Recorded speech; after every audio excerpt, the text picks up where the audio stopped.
வணக்கம் அன்பு நண்பர்களே.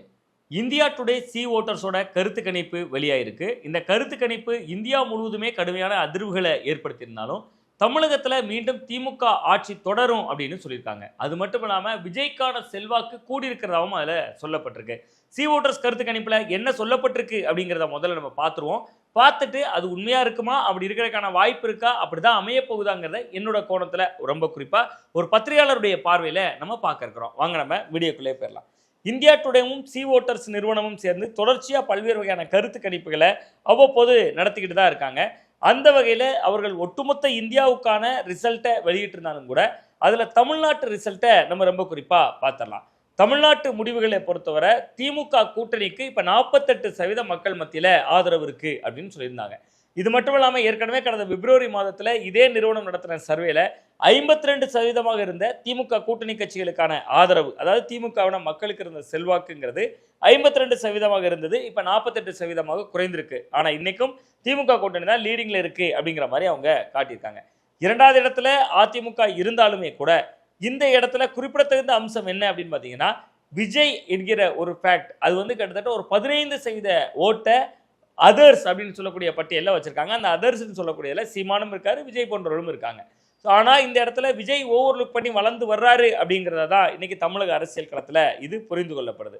அதிமுக பாஜக கூட்டணி சேர்ந்த பின்பு இது ஒரு 37% மக்கள் ஆதரவு இருக்கு அப்படின்னு சொல்லியிருக்காங்க. ஏற்கனவே அமித்ஷா இதை ஒட்டி தான் ஒரு 38 என்கிற ஒரு எண்ணிக்கை கூட சொல்லியிருந்தாரு. இப்போ 37ன்னு சொல்லியிருக்காங்க. மீண்டும் திமுக ஆட்சிக்கு வரப்போகுது. அப்படி வர்றதுக்கான காரணம் விஜய் தனித்து நிற்கிறதா, விஜயினுடைய வருகை தான் திமுக வெற்றியை எளிதாக்குது அப்படின்னு சி ஓட்டர் நிறுவனத்தினுடைய கருத்து கணிப்பு சொல்லியிருக்கு. அப்ப விஜயினுடைய வருகை அதிமுகவை மட்டும்தான் பாதிக்குதா, திமுகவை பாதிக்காதா, சி ஓட்டருடைய கணிப்பு உண்மையா, அவங்க எந்த அடிப்படையில் சொல்றாங்க என்பதை எல்லாம் தாண்டி நிஜ அரசியல் களத்தில் அது எப்படி இருக்க போகுது அப்படிங்கிறதா இனி வரக்கூடிய இந்த செக்மெண்ட்ஸ்ல நம்ம பேச போறோம். ரொம்ப ரொம்ப முக்கியமா இன்னைக்கு திமுகவை பாதிக்குமா, அதிமுகவை பாதிக்குமா, விஜய் யாரை பாதிக்க போறார் என்பதனுடைய பின்னால ஒரு மிக முக்கியமான கணக்கு இருக்கு. திமுக இளைஞர்களை ஈர்ப்பதற்காக பல வேலைகளை பார்க்குறாங்க. அதிமுக அதை செய்யலை. ரொம்ப குறிப்பாக இளைஞரணியினுடைய மாநில செயலாளர் அப்படிங்கக்கூடிய பதவியே உதயநிதி ஸ்டாலின் கிட்ட தான் இருக்கு. இன்னும் சொல்ல போனால் திமுக தன்னை கொள்கை அடிப்படையில் இளைஞர்களை ஈர்க்கணும் அப்படிங்கிறதுக்காக தான் முரசொலியிலே இளைஞர் பக்கத்தை பாசறை அப்படின்னு சொல்லக்கூடிய ஒரு பக்கத்தை உருவாக்கியிருக்காங்க. திமுகவுடைய கடந்த கால வரலாறுகள் அதில் எழுதப்படுது. முரசொலியினுடைய அலுவலகத்துக்கு வெளியில் அன்பகத்தில் அதற்கான 2 பக்கங்கள் தயாராகிட்டு இருக்கு. அந்த அளவுக்கு இளைஞர்களுக்கு முக்கியத்துவம் கொடுக்குறாங்க. இன்னொரு பக்கத்தில் பார்த்தா இளம் பேச்சாளர்களை உருவாக்குறதுக்கும் திமுக வேலை செய்யுது.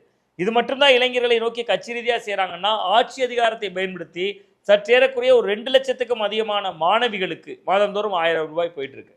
அதே எண்ணிக்கையிலான மாணவர்களுக்கு மாதந்தோறும் 1000 ரூபாய் போயிட்டு இருக்கு. நான் சொல்றது தமிழ் புதல்வன் மாதிரியான திட்டங்களா இருக்கலாம். அதே நேரத்தில் அரசு பள்ளி, அரசு உதவி பெறும் பள்ளிகளில் படித்த மாணவிகளுக்கு கொடுக்கக்கூடிய நிதியாக இருக்கலாம். இது எல்லாமே யங்ஸ்டர்ஸ் ஓட்டை ஈர்க்கணும் அப்படிங்கிறதுக்காக திமுக பண்ணி வைத்திருக்கக்கூடிய வேலைகள். ஆனால் மிக எளிதாக விஜய் அந்த ஓட்டுகளை கபலீகரம் செய்திடுறார்.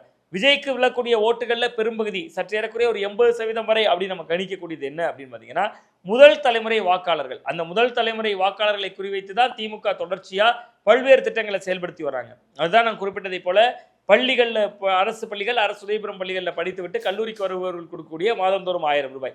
அது மட்டுமே மாணவிகள் 2 லட்சம், மாணவர்கள் 1.5 லட்சம் வைத்துக்கிட்டா கூட ஒரு 4 லட்சம் குடும்பங்கள் அந்த ஓட்டுகள் எல்லாம் இப்போ விஜய் பக்கம் ஈர்ப்பதற்கான ஒரு வாய்ப்பு இருக்கு. அதனால அதிமுகவுக்கு அதில் எந்த சேதாரமும் இல்லை. ஏன் சேதாரம் இல்லைன்னா அதிமுகவோட இளைஞர்கள் இல்லை. அப்போ அதிமுகவை இது பாதிக்கவே செய்யாதா அப்படின்னு நீங்கள் கேட்டீங்கன்னா, அதிமுகவை பாதிக்கும். எந்த வகையில் பாதிக்கும்? திமுகவை எதிர்த்து விட்டு ஒரு ஓட்டளிக்கக்கூடிய மக்கள்னு ஒரு கூட்டம் இருக்காங்கல்ல, திமுக வேண்டாம், போதும், திமுக இனிமேல் இந்த தடவை திமுகவுக்கு நம்ம போட வேண்டாம் அப்படின்னு நினைக்கக்கூடிய உளவியலா சிந்தனை உள்ளவர்கள், இந்த ஆட்சி சரியில்லை நினைக்கிறவங்க, லாண்ட் ஆர்டர் இஷ்யூவை பிரச்சனையாக பார்க்குறவங்க, இப்படி பல்வேறு வகையான மனிதர்கள் இருக்காங்க, நபர்கள் இருக்காங்க.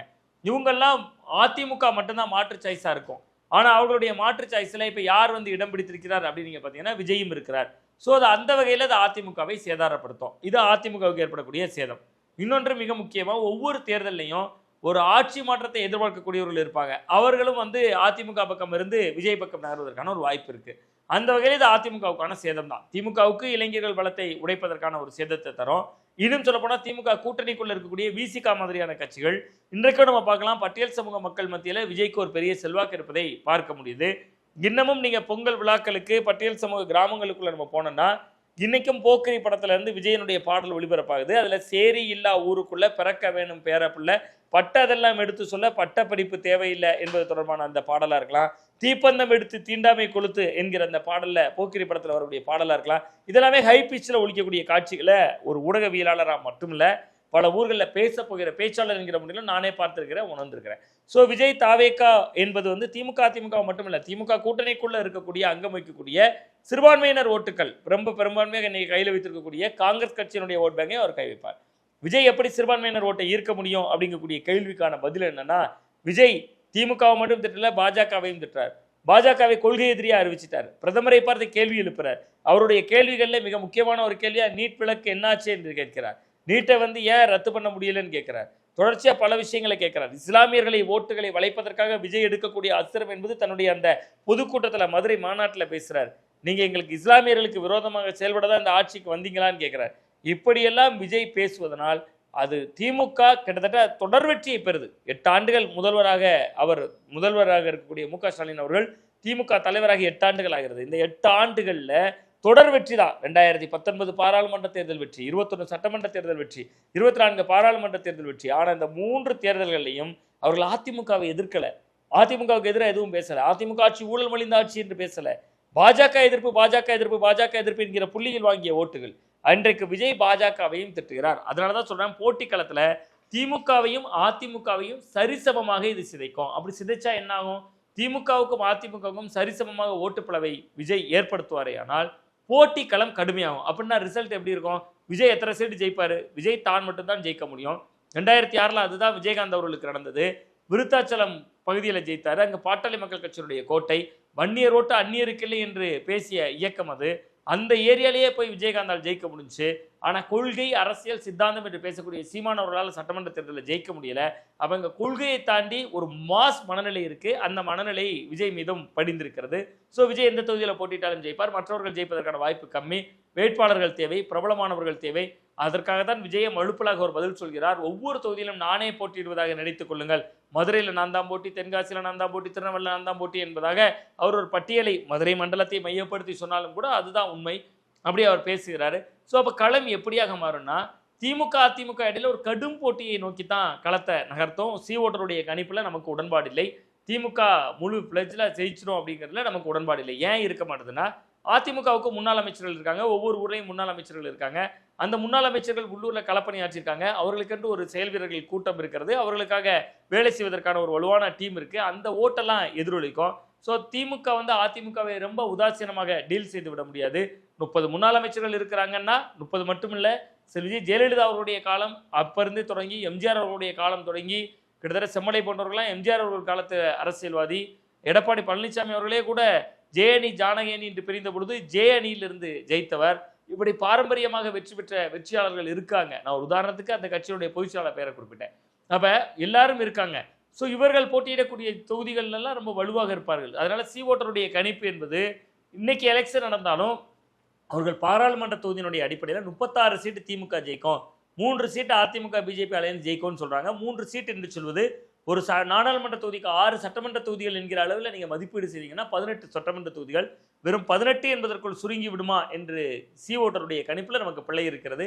அதிமுக அசால்ட்டா இன்னைக்கு எலெக்ஷன் நடந்தாலும் கூட ஏற்கனவே இருக்கக்கூடிய தொகுதிகளுடைய எண்ணிக்கையின் அளவிலாவது பெறும். அது இன்னும் களப்பணியை அவர்கள் தீவிரப்படுத்துகிற பொழுது கூடுதல் இடங்களை பெறக்கூடும் என்பதாகத்தான் நம்முடைய பார்வை இருக்கிறது. விஜய் திமுக அதிமுக விசிக நாம் தமிழரை பலத்த சேதம் ஏற்படுத்துவார்.